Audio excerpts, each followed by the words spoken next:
आज हम बात करेंगे सबसे लंबे भूख हड़ताल करने वाली आयरन लेडी इरोम चानू शर्मिला की, जिन्होंने पहले तकरीबन 15 साल तक अनशन किया और उसके बाद राजनीति में हाथ आजमाते हुए चुनाव लड़ा, लेकिन उनके हाथ हार लगी।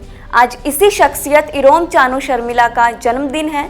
इस मौके पर जानते हैं कि उनकी ये 15 साल लंबी लड़ाई किसके खिलाफ थी। साल 2000 की 2 नवंबर की तारीख को कुछ ऐसा हुआ था जिसने इरोम शर्मिला की जिंदगी का मकसद बदल कर रख दिया। इस दिन असम राइफल्स के जवानों ने इम्फाल के पास एक गांव में लोगों की हत्या कर दी थी। इस घटना ने इरोम शर्मिला को झकझोर कर रख दिया, जिसके चलते 3 दिन बाद ही वह सैन्य बलों को मिले विशेषाधिकार AFSPA के खिलाफ अनशन पर बैठ गई।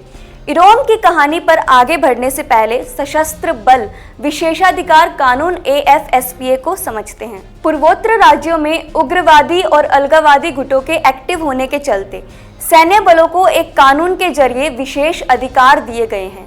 इसी कानून को सशस्त्र बल विशेषाधिकार अधिनियम भी कहा जाता है। इसके तहत सशस्त्र बलों को सिर्फ एक शक के आधार पर किसी को भी गोली मारने का अधिकार है। इस पर सैन्य कर्मी के खिलाफ कोई कार्रवाई भी नहीं की जाएगी। पूर्वोत्तर में इस कानून को लेकर भारी विरोध होता रहा है।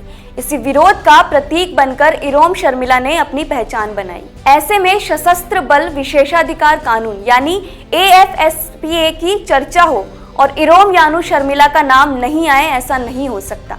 मानवाधिकार कार्यकर्ता और कवयित्री इरोम चानू शर्मिला 28 साल की उम्र से इस कानून को हटाने की मांग कर रही थी। इस कानून को मणिपुर से हटाने के लिए गांव वालों की हत्या के बाद 4 नवंबर 2000 को उन्होंने अनशन शुरू किया था।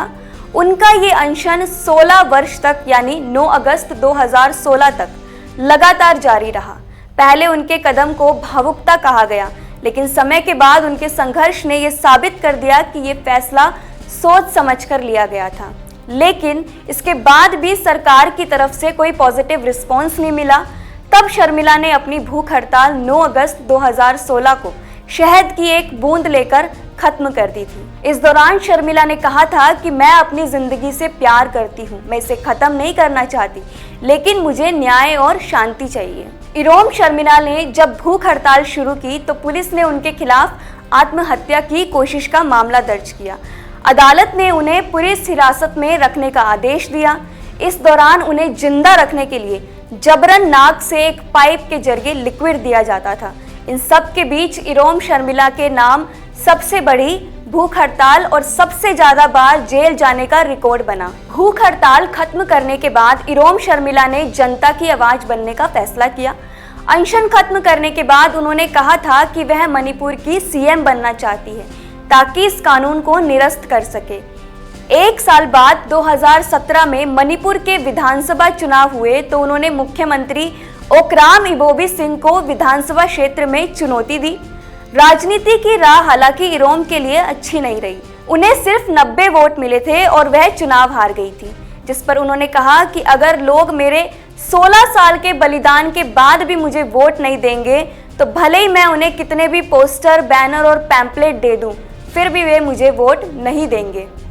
चुनाव हारने के बाद इरोम शर्मिला ने राजनीति से दूरी बना ली और 2017 में ही अपने ब्रिटिश प्रेमी डेशमंड के साथ शादी रचा ली। दोनों की शादी तमिलनाडु के कोडाई कनाल में स्पेशल मैरिज एक्ट के तहत हुई थी। ऐसी ही और खबरों को पढ़ने के लिए अधान ऐप डाउनलोड करें।